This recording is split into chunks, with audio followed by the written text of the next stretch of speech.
നാടിന്റെ കൂട്ടായ്മയും സ്നേഹവും വിളംബരം ചെയ്ത് തോട്ടുമുക്കം ഗവൺമെന്റ് യു.പി. സ്കൂളിൽ മെഗാ ഓണസദ്യ സംഘടിപ്പിച്ചു. 2500ഓളം ആളുകളാണ് ഈ വലിയ ആഘോഷത്തിൽ പങ്കാളികളായത്. കഴിഞ്ഞ 15 വർഷത്തിലേറെയായി സ്കൂൾ ഈ മനോഹര പാരമ്പര്യം തുടർന്നു പോരുന്നു.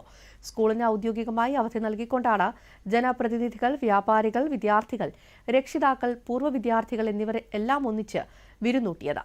PTA കമ്മിറ്റി അംഗങ്ങളും നാട്ടുകാരും ചേർന്നാണ് തലേദിവസം വൈകിട്ട് തന്നെ പച്ചക്കറികൾ അരിയുന്നതടക്കമുള്ള സദ്യവട്ടങ്ങളുടെ ഒരുക്കങ്ങൾ ആരംഭിച്ചത്.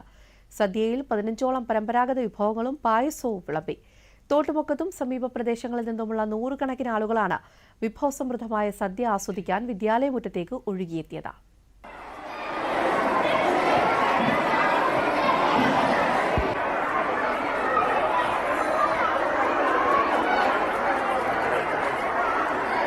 പതിനഞ്ച് വർഷമായി ഞങ്ങൾ സ്കൂളിൽ ഓണസദ്യ നടത്തുന്നത്.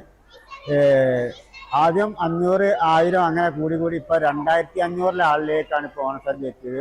എല്ലാ ആളുകളും ഈ ഓണസദ്യയിൽ സജീവമായി ഈ നാട്ടിലെ മുഴുവൻ ആളുകളും പങ്കെടുക്കാറുണ്ട്. 15ഓളം ഐറ്റംസ് നമ്മൾ ഈ ഓണസദ്യയിൽ ഉണ്ടാവും. തോട്ടുമുക്കം സ്കൂളിലെ ഓണസദ്യ എന്ന് പറഞ്ഞാൽ ഈ നാടിൻ്റെ തന്നെ ഒരു വലിയൊരു ഉത്സവം തന്നെയാണ്. ഓണത്തിനോടനുബന്ധിച്ച് നമ്മൾ തോട്ടുമുക്കം ഗവൺമെൻറ് യു.പി. സ്കൂൾ ഇവിടെ അഴിച്ചു ഒരുക്കുന്നത്. അത് മാത്രമല്ല, ഈ നാട് മുഴുവൻ ഒരു സ്കൂളിലേക്ക് എത്തിച്ചേരാണ്.